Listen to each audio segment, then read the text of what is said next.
Welcome, lovelies, to a dynamic download of Limitless. Today, we are going to talk about something that has been plaguing the news and is going to essentially change the way in which we use social media depending on what happens. We're talking about why the heck are people trying to ban TikTok?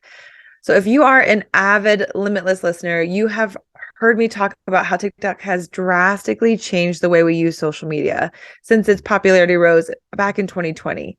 Algorithms have changed, and in general, how we engaged on social media is so much different than it was before, especially because just TikTok's community and environment is unmatched compared to the other platforms we have. So this episode is going to essentially be a little bit different, talking about the competition between them and what's really happening. At the time of this recording, there are groups trying to ban the use of TikTok in the United States. And I think it's important for you to know why.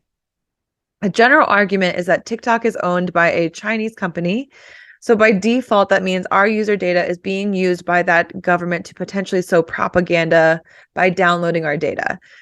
Two important notes you need to know about this argument is that all social media platforms use our user data. Meta, Facebook, that Facebook parent company, has been documented to have sold our data to companies working for Russia, China, and the like. They get paid off of the attention economy. So our attention is big business for social media platforms. Even there's been a lot of reports around dating platforms getting paid using our user data.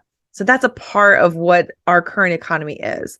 Separately, though, upon this uprising against TikTok, the company has offered to hold any user data outside of their headquarters in Singapore. They decided to bring it over here to the United States. They're going after what is causing people to want it to be banned. They say, all right, fine, I'll bring this over here and make sure that if anyone would ever request your data, there would be a documentation or report of it.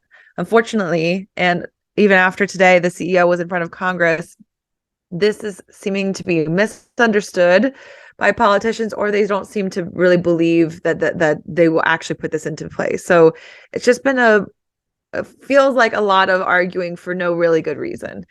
So the reason why I wanted this to be a download for you all is that many of these bad reports around how TikTok, is not a good platform have been spread by a company and lobbying group called Targeted Victory.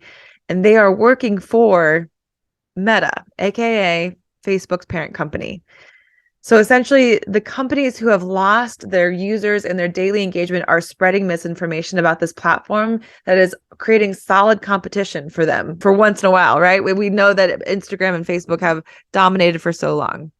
So I'm drawing a lot of what I'm sharing here from news reports from the Washington Post, the New York Times, and news creators on TikTok that I trust. But here's why this is all important. As soon as that lobbying group was able to pass these laws to allow our president to consider shutting down TikTok without judicial oversight, Instagram removed their creator program. They also set into motion a new set of expectations that does not exactly help the creator, but the platform itself. I'm going to share what those are because it absolutely will help you think about how you want to use Instagram to boost your business. We'll do that in another download. But because of this news, this expectation is that we all just are going to go straight back to Facebook and Instagram once we lose TikTok. I predict there's going to be attempts at a US version of TikTok, but the most important thing for you is to know that there's a monopoly happening in social media, and it's not going to be good for you as a business or a creator. The more competition there is in the space, the more likely these companies will focus their products on their users, not their profits alone. So creators who have fallen in love with the community that has come with the freedom that TikTok provides are claiming that this removes their freedom of speech and their information spreading, which can be understood since the only place I've even seen people talk about this change is on TikTok. Instagram and Facebook, it seems to be showing a lot less reach for any of these types of reports. So really are frustrated by this. I instead want to again encourage you to not solely depend on one social media platform for the fact that things like this create a harder opportunity for creators and businesses to grow.